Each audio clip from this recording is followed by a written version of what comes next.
Šiandien mes esame Lietuvos agrarinio miškų mokslo centro Žemdirbystės instituto Joniškėlio bandymų stotyje. Aš esu Vydas Damanauskas, šios bandymų stoties mokslo darbuotojas ir vadovas.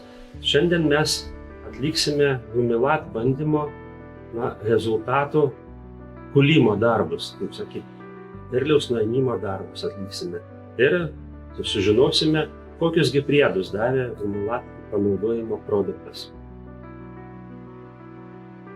Joniškėlio bandymų stotyje įprastai žieminius kviečius kūliam po 4–4,5 tonos. Tam reikia laikytis griežtos sėjomainos, auginti dobilus, jų žalią masę panaudoti trąšai, auginti garstyčias, dezinfekuoti dirvožemius ir laukus. Ir vienas iš būdų taip pat galim naudoti ir biologinius preparatus tręšimui. Vienas iš kurių yra Humilat Grau, kurio šiandien bandymą ir kūliam ir sužinosim rezultatus. Šiemet vykdėm išskirtinį bandymą Humilat, tyrėme ekologiškai auginant žieminius kviečius sedulą. Buvo keli variantai panaudojimo, vienas iš jų yra purškiama dirva prieš sėją. Tai šis variantas ir davė didžiausius pliusus. Augalų šaknų masė buvo didesnė, augalų antžeminė masė buvo didesnė. Kiti tręšimo variantai susidarė iš purškimo per lapus, tai yra tręšiami įvairiose augimo tarpsniuose.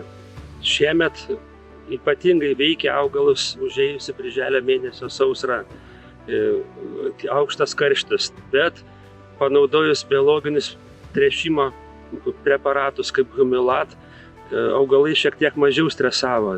Ten pastebėti maždaug apie 5–7% didesnės antžeminės dalies masės ir didesnė požeminė šaknų masė. Ūkininkams norėčiau palinkėti gerą derliaus ir pilnų aruodų. Šiemet, kaip minėjau, ypatingai mažas saikas svoris, dėl smulkus grūdai, anksčiau pribrendo javai, bet tokios jau sąlygos buvo, nieko nepadarysim, bet kaip minėjau ir, kad tam tikras priemonės šiek tiek leidžia pakoreguoti gamtos išdaigas.